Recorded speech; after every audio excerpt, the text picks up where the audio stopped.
Hi friends, welcome and welcome to Health Sri channel. நம்ம சேனல்ல இன்னைக்கு சூப்பரான ஒரு சாத்துக்குடி ஜூஸ் ரெசிபி தான் பார்க்க போறோம். நம்ம சேனல் மறக்காம subscribe பண்ணிக்கிட்டே பாருங்க. பெல் பட்டனையும் கிளிக் பண்ணுங்க. அப்பதான் நாங்க போடுற வீடியோ நோட்டிஃபிகேஷன் உங்களுக்கு வந்து சேரும். ஓகே வாங்க ரெசிபிக்குள்ள போய் எப்படி செய்யறதுன்னு பார்க்கலாம். வீடியோவை கடைசி வரையும் ஸ்கிப் பண்ணாம பாருங்க.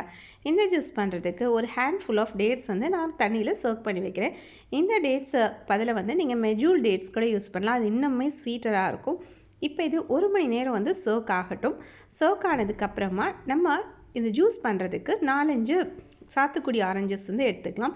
இது சின்னதாக இருக்கிறதுனால ஒரு 5 எடுத்துக்கிறேன். பெருசாக இருந்தால் 2 ஆரஞ்சே வந்து உங்களுக்கு போதும். இப்போ நம்ம எல்லாத்தையுமே ஸ்லைஸ் பண்ணிவிட்டு ஜூஸ் பண்ணிக்கலாம். இந்த ஜூஸில் வந்து அயன் அண்ட் விட்டமின் சி ரெண்டும் காம்பினேஷனில் வந்து ஆட் பண்ணியிருக்கிறதுனால நமக்கு ஹீமோக்ளோபினையுமே வந்து இன்க்ரீஸ் பண்ணுறதுக்கு ஹெல்ப் பண்ணும். ஏன் அப்படின்னா விட்டமின் சி வந்து அயனை வந்து அப்சார்ப் பண்ணிக்கிறதுக்கு ரொம்ப எசென்ஷியலான விட்டமின் எல்லாருக்குமே தெரியும். ஸோ இந்த ஜூஸ் வந்து இன்டைரக்ட்லி ஹீமோக்ளோபின்க்கும் ஹெல்ப் பண்ணுது.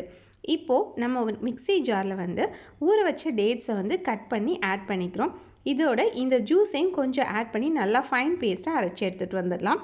இதை அரைச்சி எடுத்துகிட்டு வந்ததுக்கப்புறமா ஒரு மிக்ஸி ஜாரில் வந்து அகெயின் வந்து நம்ம இந்த ஜூஸு இன்னும் கொஞ்சம் வாட்டர் எல்லாமே ஆட் பண்ணி நல்லா வந்து ஒரு தடவை வந்து பிளெண்ட் பண்ணிடணும். பிளெண்ட் பண்ணிட்டோம் அப்படின்னா நல்லா ஃப்ராத்தியாக நமக்கு அந்த ஜூஸ் வந்து கிடைக்கும். சூப்பராக இருக்கும். நான் வந்து இந்த ஜூஸ்க்கு அடிஷ்னல் ரிச்னஸ் கொடுக்கறதுக்காக கொஞ்சமாக சியா சீட்ஸ் கூட ஊற வச்சுருக்கிறேன். அந்த சீட்ஸையும் சேர்த்து நான் பிளெண்ட் பண்ணி எடுத்துக்கிறேன். எனக்கு இப்போ ஒரு ஃப்ராத்தியான சூப்பரான ஸ்வீட்டான ஜூஸ் இருக்குது.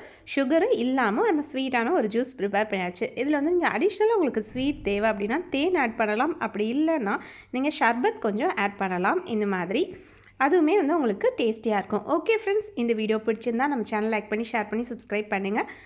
மீண்டும் ஒரு இன்ட்ரெஸ்டிங்கான யூஸ்ஃபுல்லான ரெசிபியில் உங்களை வந்து சந்திக்கிறோம். பாய், டேக் கேர் ஃப்ரெண்ட்ஸ்.